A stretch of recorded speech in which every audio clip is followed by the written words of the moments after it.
আফগানদের স্বপ্নযাত্রা থামিয়ে প্রথমবারের মতো বিশ্বকাপের ফাইনালে দক্ষিণ আফ্রিকা। আইসিসি টি-20 বিশ্বকাপের প্রথম সেমিফাইনালে আফগানিস্তানকে 9 উইকেটে বিশাল ব্যবধানে হারিয়ে প্রথমবারের মতো ফাইনালে উঠল দক্ষিণ আফ্রিকা। বৃহস্পতিবার ত্রিনাদের ব্লায়ান লারা স্টেডিয়ামে টস জিতে ব্যাটিংয়ে নেমে মাত্র 56 রানে অল আউট হয় আফগানিস্তান। জবাবে 67 বল হাতে রেখে মাত্র 1 উইকেট হারিয়ে জয়ের বন্দরে পৌঁছায় যায় প্রোটিয়ারা।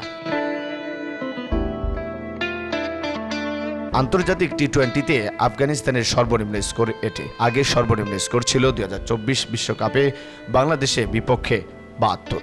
এর আগে এত কম ওভারে অল আউট হবার নজিরও ছিল না তাদের। অপরদিকে টি-20 ক্রিকেটের ইতিহাসে সব ধরনের টুর্নামেন্ট মিলিয়ে নক আউট ম্যাচে সর্বনিম্ন রানের রেকর্ড গড়ল আফগানরা।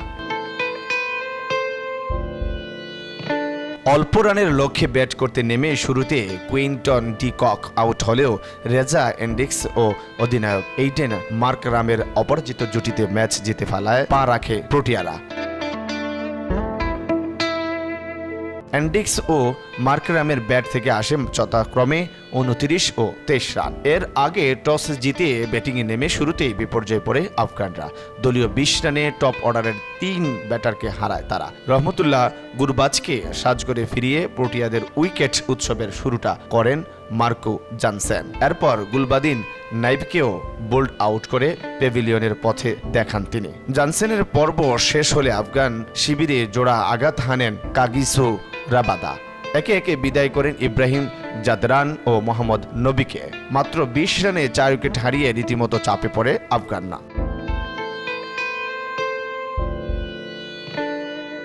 দলীয় স্কোরবোর্ডে আর 8 রান যোগ হতেই বিদায় নেয় আরও 2 ব্যাটার।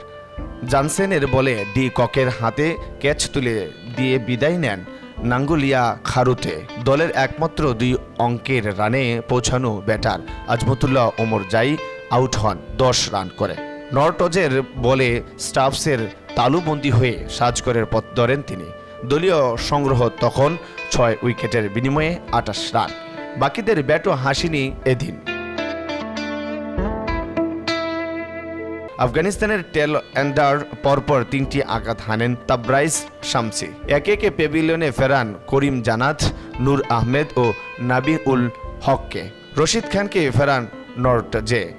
অতিরিক্ত 13 রানের সুবাদে 11 ওভার 5 বলে মাত্র 56 রানে থামে আফগানিস্তানের ইনিংস।